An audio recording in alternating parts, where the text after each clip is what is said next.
에스더 1장은 잔치가 3번 열리는 것이 기록되어 있습니다. 3번의 잔치 끝에 페르시아의 왕후 와시디가 폐위가 되는 그런 내용으로 기록되어져 있는데, 이 내용을 성경이 기록된 순서대로 우리가 자세히 살펴보도록 하겠습니다. 자, 1장을 보면 페르시아 왕 아하수에로 왕 때 있었던 일이라 그렇게 이야기하고 있습니다. 이 아하수에로 왕은 크세르크세스로 더 그렇게 그리스어로 알려졌습니다. 주전 486년부터 465년까지 통치했던 왕입니다. 아버지는 다리오 왕이었는데, 이때가 바로 이 페르시아 제국이 건국된 지 60년이 지나간 해였습니다. 나라가 매우 왕성해서 인도부터 에티오피아까지 국토가 확장되었던 시기입니다. 바로 에스더의 역사적 배경은 바로 이 아하스루 왕 때 이루어졌는데, 예루살렘으로 귀환했던 1차 귀환이 있고 2차 귀환이 있는데, 바로 1차 귀환과 2차 귀환 사이에 에스더서에 있는 내용이 역사적으로 발생했습니다. 특별히 아하수에로 왕 즉위한 지 3년부터 12년에 이루어진 그러한 일들이 에스더서의 내용입니다. 이 페르시아는 인도부터 구스, 즉 인도부터 에티오피아까지 아주 영토가 넓었는데 127개 지방으로 나누었습니다. 원래 지방 관구는 20개인데 조금 더 세부적으로 127개로 또 나누었던 것으로 보입니다. 그 이유가 무엇일까 하면은 세금을 보다 효과적으로 징수하기 위한 그러한 노력으로 보입니다. 또 여러분 아시다시피 인도부터 에티오피아까지 얼마나 큰 영토입니까? 다양한 언어와 다양한 나라가 있고, 이들을 통치하기 위해서는 보다 세분화된 어떤 조직들이 필요했고, 또 거기에서 나라가 유지되기 위해서는 세수가 잘 걸쳐야 되기 때문에 이렇게 127개로 지방을 나누어서 통치했던 것으로 보입니다. 자, 그러면서 2절에 보면 당시에라는 그러한 시간을 나타내는 그 표현이 있습니다. 언제일까? 여러분 아시다시피 이 아하수에로 부친이었던 다리오 왕은 이제 큰 영토를 만들었는데 그리스를 침공하려고 했습니다. 그런데 그리스를 침공하다가 패배했습니다. 그리고 세상을 떠나고 말았습니다. 자, 그 이후에 아들 아하수에로가 등극하였습니다. 그러면 아버지가 하지 못한 부분들을 자기가 하기 위해서 노력을 하겠지요. 이것을 이제 준비하고 있었습니다. 즉 그리스를 침공하기 위해서 이 아하수에로 왕은 열심히 준비를 했습니다. 그런데 왕이 되자마자 곧바로 전쟁을 할 수 없었겠죠. 왜냐하면 자기의 통치 기반이 굳건해져야 되니까 아마 그런 시간이 한 3년 정도 지난 다음에 그리스를 침공하려는 계획을 세운 그러한 가운데서 어떤 일이 벌어지게 되느냐? 수상궁에 있었습니다. 그 3절 보면은 이 3년 수상궁에서 많은 사람들에게 잔치를 베풀었습니다. 여러분 수상궁은 느헤미야에서 나옵니다만 그 페르시아에는 왕궁이 한 4개 됐어요. 그래가지고 계절에 따라가지고 이렇게 왕이 왔다 갔다 했는데 이때는 수상궁에 있었습니다. 이 수상궁은 물과 기후가 좋아서 아주 좋은 곳이었습니다. 자, 이때 잔치를 베푸는데 누구를 위한 잔치였습니까? 모든 지방간과 신하들을 위했다 그랬습니다. 그런데 3절 하반절에 보면은 장수가 언급되고 있죠. 장수는 지휘관들입니다. 그 다음에 각 지방의 귀족과 지방관들, 그러니까 전투할 수 있는 사람들, 각 나라에서 여러 행정 조직에서 역할을 감당했던 그러한 담당 관리들, 이런 모든 사람들을 다 모아놓고 잔치를 베풀었던 것입니다. 얼마 동안 잔치했습니까? 4절, 180일 동안 했습니다. 여러분, 6개월 동안 나라의 모든 지휘관을 모아두고, 근데 행정 관리들을 모아두고서 잔치를 베풀면 어떻게 될까요? 외부에서 침략받기가 쉽겠죠. 그러니까 이 6개월 동안 지속된 잔치는 한 사람이 계속 한번 왔다가 6개월 동안 그냥 수상궁에서 잔치를 즐기는 것이 아니라 여러 군 지휘관과 여러 행정 관료들이 있는데, 이러한 사람들이 그 6개월 동안에 돌아가면서 잔치에 참여했을 것으로 해석하는 것이 타당해 보입니다. 그래야 나라가 좀 안전하게 유지되지 않겠습니까? 180일 동안 6개월 동안 잔치한다는 거 생각해 보십시오. 얼마나 많은 재정이 투입됐겠습니까? 바로 4절 하반절에 보면은 영화로운 나라의 부함과 위엄의 혁혁감을 나타내리라. 그러니까 이 페르시아 제국이 얼마나 위대한지, 얼마나 강력한지, 얼마나 부유한지 이것을 사람들로 하여금 느끼고 알 수 있도록, 이번 주에 중국이 건국 70주년 행사하면서 자기 나라를 뽐내는 것처럼 아마 이 페르시아의 왕으로 즉위한 아하수에르 왕도 이 페르시아의 위대함을 나타내기 위해서 6개월 동안 군 장수들, 그 다음에 행정 관료들을 모아두고서 6개월 동안 큰 잔치를 베풀었던 것입니다.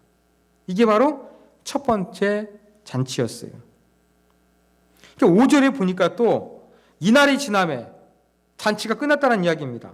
수도 수산에 있는 귀천간의 백성을 위하여 왕궁 후원의 틀에서 7일 동안 또 잔치를 베풉니다. 첫 번째 잔치는 조금 양적인 거예요. 엄청난 인원이 동원되고요. 그 양도 6개월이라고 아주 장기간 잔치가 벌어집니다. 그러나 두 번째 잔치는 7일 동안입니다만 질적으로는 탁월합니다. 수산에 있는 귀천간, 이번에는 고위 관료가 아니라 부유한 백성이나 가난한 백성이나 그냥 이런 많은 사람들을 모아두고서 왕궁의 후원의 뜰에서 7일 동안 잔치를 베풀었습니다. 학자 중에서는 아마 여러분 그 수상궁에서 6개월 동안 잔치를 베풀면서 한번 손님을 치른다고 생각해 보십시오. 얼마나 힘들고 어렵겠습니까? 아마 그래서 6개월 동안 잔치를 치르니라 수고했던 수상궁에 있는 그러한 사람들을 위로하고 격려하기 위해서 별도의 두 번째 잔치가 열리지 않았을까, 이렇게 추정하는 학자도 있습니다. 자, 그러면서 이제 잔치를 베푸는데 6절에서는 그 잔치를 베풀었던 뜰이 얼마나 화려했는가를 잘 보여주고 있습니다. 그 기둥들, 그 다음에 걸상, 또 바닥에 깔린 여러 가지 그러한 돌들, 컬러풀하고 다양한 값빈 재료가 사용되었음을 이야기하고 있습니다. 또 7절에서는 뭘 마셨느냐? 금잔으로 마셨어요. 근데 금잔으로 똑같은 게 아니라 잔의 모양이 전부 다 다르대요. 이것은 페르시아의 제조 기술이 얼마나 발달했는지를 보여줍니다. 똑같게 찍어낸 것이 아니라 다양한 잔의 모양을 금으로 만들었다는 것입니다. 풍부하였으므로 어주가 한이 없으며, 잔치의 핵심은 술이지 않습니까?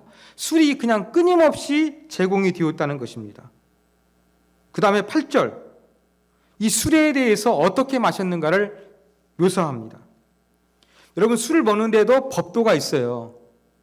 이 술버릇 잘못 들면 안 좋으니까 그렇게 이렇게 집안에서 이 술 먹는 것도 가르치지 않습니까? 이 페르시아 제국에서도 잔치를 베풀면은 잔치에서 이 왕과 함께 그 술을 마실 때 법도가 있었습니다. 그런데 어떻게 했느냐? 이 페르시아 사람들은 조금 과하게 조금 음주를 했던 그러한 부분이 있었습니다. 그리고 참석한 사람들이 원하든 원치 않든지 간에 강제로 조금 술을 마시게 하는 그러한 음주 문화가 있었습니다. 큰 술잔에 술 따라주면 이걸 다 마셔야 되는, 우리나라에서도 그렇게 일반적으로 술 먹다 보면은 그런 행위들이 하는 것처럼 페르시아에서도 그런 문화가 있었어요. 근데 술이 약한 사람인데 왕이 내려줘요. 그러면 그 술을 일주일 내내 먹으라고 생각해 보십시오. 얼마나 힘들고 어려웠겠습니까? 뭐 술 먹는 거 좋아하는 사람도 있겠습니다만 술 잘 못 먹는 사람에게는 곤욕입니다. 그런데 이 7일 동안 두 번째 열린 잔치에서는 어땠냐면 각 사람이 마음대로 마시게 했던 것입니다. 억지로 주면 다 마시는 그러한 강제적인 그러한 문화가 아니라 자기가 마시고 싶은 만큼 자유롭게 막을 수 있는, 억지로 그냥 상명하복에 의해서 마시는 술이 아니라 내가 얼마든지 그 술의 양을 조절하면서 먹을 수 있는 자유로운 분위기가 형성이 됐습니다. 이게 진짜 축제지요. 상상해 보십시오. 반짝반짝한 아주 화려한 공간에서 금잔에 모양도 전부 다 다른 것 가운데서 왕이 준비한 가장 좋은 술을 그냥 억지로 먹은 것이 아니라 내가 마음껏 먹고 싶은 것만큼 먹을 수 있다면 얼마나 기쁘고 즐거웠겠습니까? 바로 이러한 두 번째 그 7일이라 180일에 비해서는 짧지만 질적으로는 아주 참 좋았던, 최고였던 그런 두 번째 잔치가 기록되어 있습니다. 자, 9절에서는 세 번째 잔치가 기록되어 있습니다. 이번에는 누가 잔치를 베풀었느냐? 이 아수르의 왕후인 와스디가 잔치를 베풀었어요. 누구를 위한 잔치였느냐? 여인들을 위한 잔치래요. 여러분, 페르시아 문화를 역사하다 보면은 이 사람들은 그렇게 부부가 함께 잔치에 참여하는 것이 일반적으로 자연스러웠습니다. 그런데 뭐 이번에 어떻게 된지는 모릅니다만 남자들은 왕과 함께 술을 마시는 잔치를 베풀고 여자들은 별도로 이 와수디가 이끌어가지고 이 여인들을 위한 잔치가 별도의 공간에서 진행되고 있다는 것을 보여줍니다.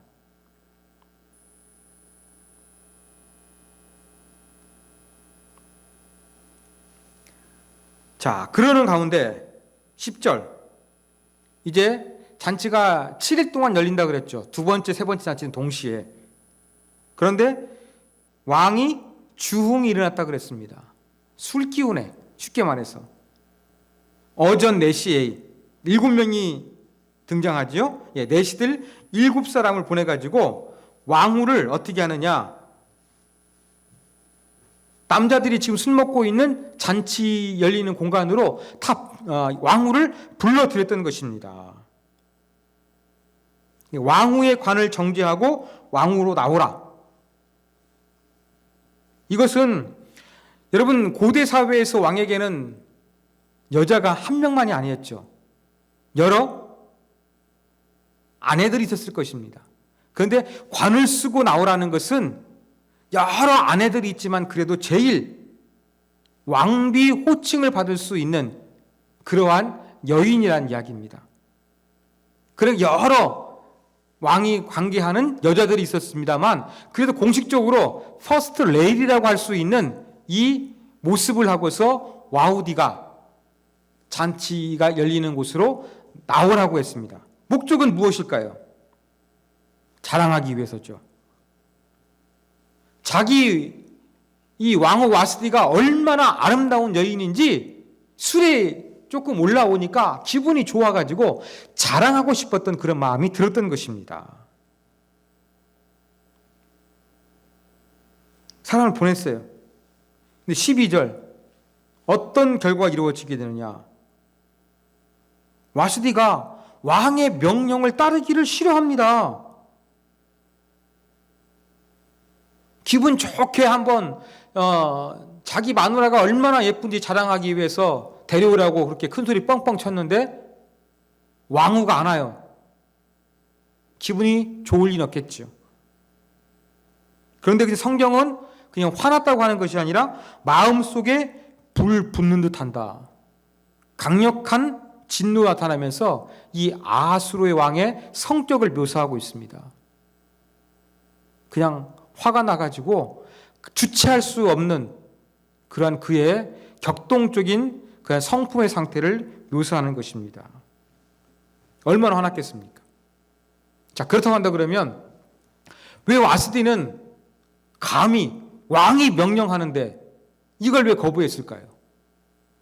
더구나 잔치를 벌이고 있는데 왕의 명령을 어기는 것은 완전히 잔치에 흥을 깨는 거였습니다. 와스디가 몰랐을까요? 그럼에도 왜 안 갔을까요? 학자들은 여기에 대해서 여러 가지 연구합니다만 제가 볼 때 가장 그럴싸한 것은 이유가 이거 같습니다. 자, 7일 동안 술을 잔뜩 먹었어요. 그러면은 어떻습니까? 지금 술기운의 왕도 자기의 왕후가 얼마나 예쁜지 자랑하고 싶어가지고 와스디를 오라고 명령을 했는데 아마 왕과 함께 술 먹고 있는 사람들 전부 다 이 술 때문에 어떠한 그 일이 벌어질지 모르는 그러한 상태였어요. 와스디가 바로 왕의 명령을 거부했던 이유도 바로 여기에 있을 것으로 추정을 합니다. 사람들이 전부 다 술 취해가지고 술 기운에 어떤 행동을 할지 모르는데 거기에 가서 와스디가 모욕적인 그러한 일들을 겪을까봐 염려해서 참석하지 않을 것이다. 이렇게 해석하는 학자가 있는데 저는 이것이 제일 좀 타당하지 않을까 저는 그렇게 생각을 했습니다.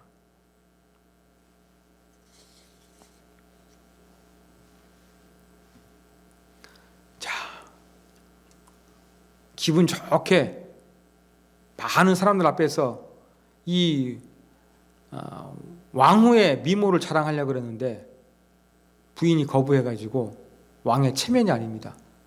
가만히 있었겠죠? 그래서 13절부터 보면은 이 문제를 해결하기 위해서 이제 아하수르 왕이 움직입니다. 어떤 전례가 있었느냐? 사례를 아는 현자들, 그러니까 나라가 유지될 때마다 어떤 일이 벌어졌는가 아는 현자들이 있겠죠. 또 가로 열고는 왕이 규례와 법률을 아는 자라고 이렇게 얘기하고 있습니다. 아마 사례를 아는 현자들은 이 당시에는 점성술도 있었고 종교적인 기능이 상당히 많이 가미되어 있었기 때문에 종교인으로 그렇게 추정을 합니다. 그리고 규례와 법률을 아는 사람들은 법률에 익숙한 법률가들이겠죠. 법을 전공한 사람들. 이런 사람들에게 자문을 구했던 것입니다. 그때에 왕 가까이 있었던 나라의 첫머리, 나라에서 가장 높았던 7사람을 언급하고 있습니다. 그 중에서 맨 마지막에 언급된 무무간이라는 사람이 있어요. 이 사람이 아마 대표격으로 보입니다.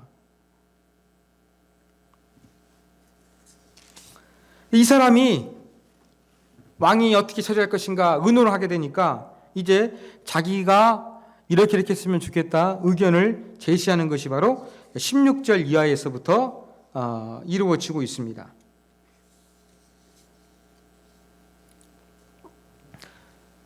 이렇게 자기의 의견을 제시할 수 있었던 나라의 첫 번째 줄에 앉은 사람, 고대 사회에서는 암살이 많았기 때문에 아주 측근 중에 최측근이겠죠. 이 측근인 문무간이 어떻게 대답하느냐? 왕후의 잘못은 한 사람의 잘못으로 끝나는 것이 아니라 왕후가 왕의 명령을 거부했다. 이것이 페르시아 전역에 소문이 나다 보면 집안에서 여자들이 남편의 말을 듣지 않는 일이 발생하게 될 것이다. 이러한 이야기를 합니다.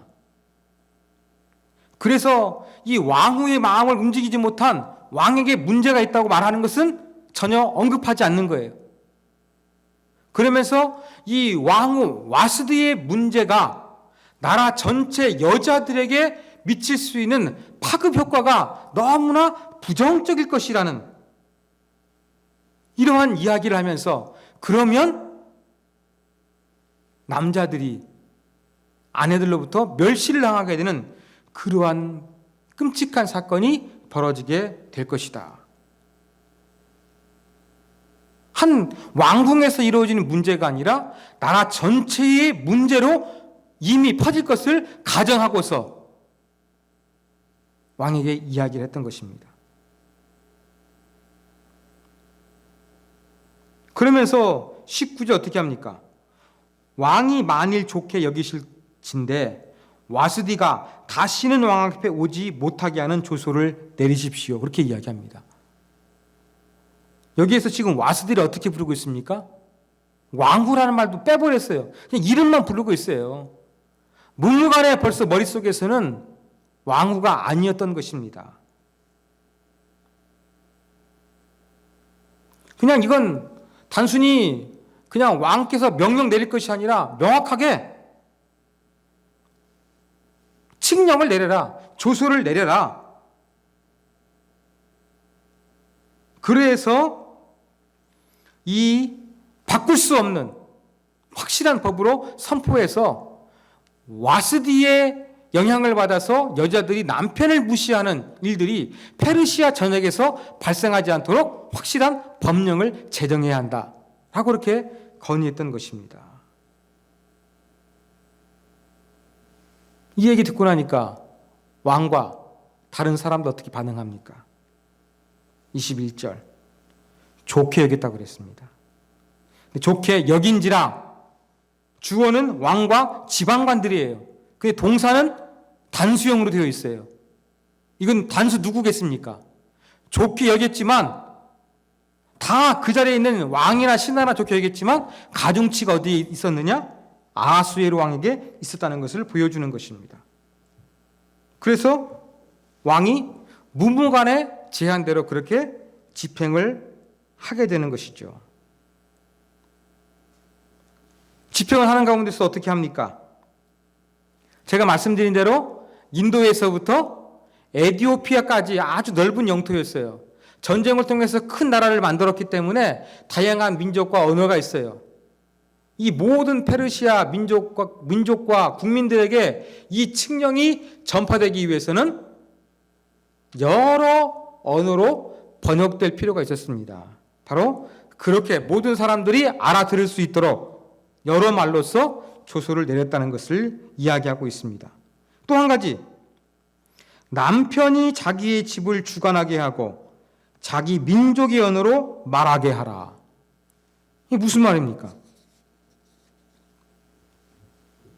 요즘에는 국제결혼 많이 합니다만 페르시아에서는 다른 언어를 가지고 다른 민족이 된 사람이 결혼하는 것은 국제결혼이 아니었어요. 왜요? 페르시아 나라가 너무 컸기 때문에.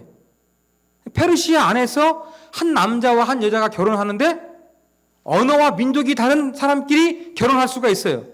그러면 커뮤니케이션이 안 되는 거예요. 대화가 잘 안 되는 거예요. 누구 말을 써야겠습니까? 바로 이럴 때에도 남편이 리더십을 발휘하고 남편의 언어를 집안 모든 사람들이 사용해야 한다라는 그러한 법령을 제정해서 발표하게 되는 것으로 일장이 맞춰지고 있습니다. 자, 이러한 내용을 통해서 우리가 배울 수 있는 영적인 교훈 몇 가지를 우리가 살펴보도록 하겠습니다.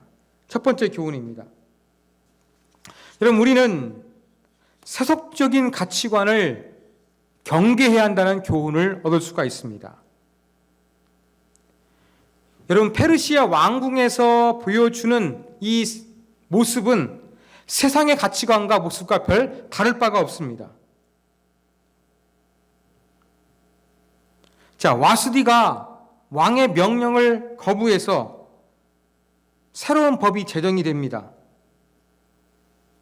그러면서 여기에 대한 어떠한 그 반론을 제기하는 거 하나도 없습니다. 술 기운 때문에 문제가 발생했고, 이 술 기운으로 발생한 문제를 해결하기 위해서 왕궁의 문제로 끝나는 것이 아니라 페르시아 전역에 있는 여자들에게 조금 불리한, 좋지 못한 환경이 되는 그러한 조서가 발표가 되는 것이죠. 여기서 보여주는 현상은 무엇입니까? 왕 마음대로예요. 그냥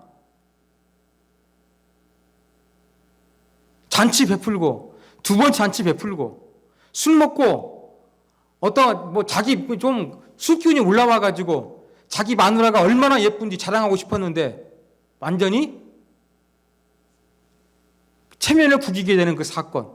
그래서 이 문제를 해결하기 위해서 부글부글 끓다가 모든 여자들에게, 남편에게 복종하고 남편의 언어를 쓰라고 하는 이러한 법령이 제정되는 거. 생각지도 못했던 나라의 정책들이 이렇게 벌어지고 있는 세상의 모습을 보여주고 있습니다. 자, 그러면서 여기 보니까 세상을, 사람들을 움직이는 방법이 나오잖아요. 술 기운에 또 자랑하기 위해서, 미모를 자랑하기 위해서 자기 와이프 오게 합니다. 술 기운에 결정합니다. 그리고 이 절대 권력 앞에서 이 문무관이라서 어떻게 합니까? 왕의 비위를 맞추기 위해서 그 왕궁에서 있는 문제 그냥 해결하지 않고 페르시아 전역의 문제로서 그냥 완전히 어떠한 존재하지 않았던, 굳이 그렇게 할 필요가 없었던 조소를 내리게 되는 그러한 문제가 발생하게 되는 것입니다.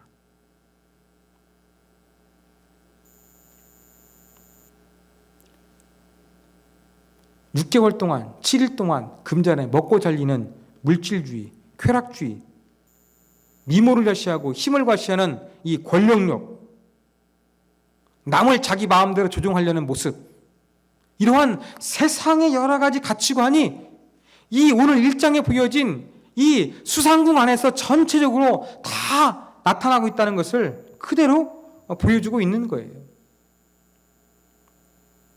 우리에게도 이러한 세속주의적인 가치관이 있는가 조심해야 되겠습니다. 여러분, 오늘 이 말씀을 한번 여러분 페미니스트 관점에서 한번 보시기 바랍니다. 와스디의 결정 어떨까요? 잘한 거죠. 왕이 내린 조서, 페미니스트 관점에서 보면 어떻습니까? 여성에게 너무나 불합리한 거죠. 우리 시각으로 보면 분명합니다. 와스디가 높이 평가될 거예요. 그러나 성경은 이러한 페미니스트 관점으로서 성경을 읽으라고 하고 있진 않아요.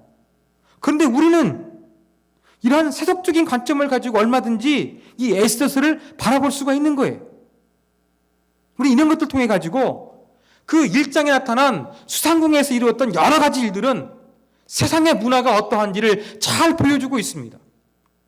마찬가지로 이것을 우리가 살펴봤으니까 과연 우리 안에는 세속적인 가치관이 얼마나 판을 치고 나에게 영향을 미치고 하나님의 몸된 거룩한 공동체인 교회 가운데도 존재하고 있는가?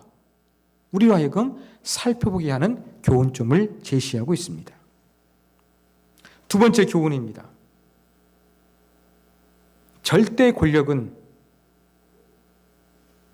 그 결과가 위험하다는 것을 우리로 하여금 경고하고 있습니다. 자, 아하수에로, 페르시아 왕, 거대한 왕국의 통치자였습니다. 이 한 사람의 결정과 행동은 국가 전체에게, 모든 백성에게 영향을 미칩니다. 자기의 나라의 부유함을 보여주기 위해서 내가 왕이 된 지 3년 됐는데 이제 나라가 왕성해서 저 그리스 우리 아버지 정복하지 못했는데 정복할 수 있는 힘이 준비됐다. 그리고 큰 6개월 동안 잔치를 벌려가지고 나라가 얼마나 튼튼한지 잔치를 통해 가지고 과시를 합니다. 또 잔치한 사람들을 수고했다고 7일 동안 별도의 잔치를 아주 또 고급스럽게 진행합니다.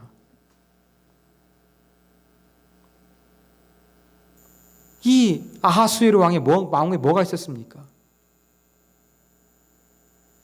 나라가 얼마나 큰지 과시하고 싶은 욕망이 있었죠. 자기가 나라를 잘 다스렸다고 인정받기 원하는 그러한 욕망이 있었죠. 자기의 왕후인 와수디가 얼마나 예쁜지 자랑하고 싶었던 그러한 욕망이 있었죠. 그리고 이러한 절대적인 욕망을 가지고 있는 왕 밑에서 섬기는 신하들의 모습 보십시오. 충원하는 것이 아니라 오히려 왕궁에서의 문제, 술 먹다가 벌어진 문제를 가지고서 페르시아 전역에 있는 여자들에게, 남자에게 조금 순종을 강요하는 것처럼 보이는 그러한 법령을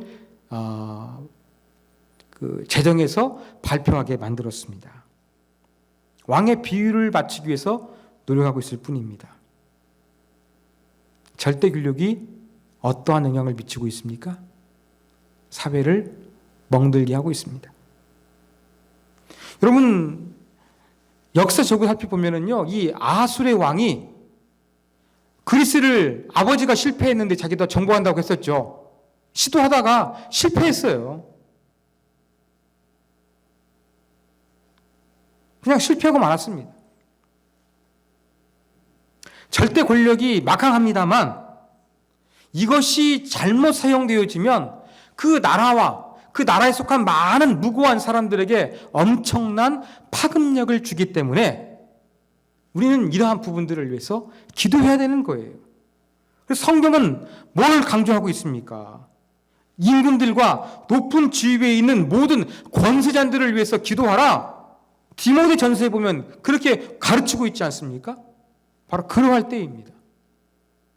우리나라도 지금 여러 가지 장관 임명 때문에 시끄럽습니다. 검찰이 해야 될 역할이 무엇인지, 대통령이 해야 될 역할이 무엇인지 잘 모르겠습니다. 자, 이런 가운데서 이 검찰도 권력을 가지고 있고 대통령도 권력을 가지고 있고 정부나 국회도 전부 다 권력을 가지고 있습니다. 이러한 절대 권력을 가진 기관과 사람들이 어떠한 영향을 미치고 있는지 우리는 여기에 대한 경각심을 가지고 성경의 가르침대로 기도하는 사람이 되어져야 될 것입니다. 마지막 세 번째 교훈입니다. 에스더를 통해서 우리가 알 수 있는 것은 보이지 않게 하나님은 역사를 주관하고 계신다는 것을 깨달아야 됩니다.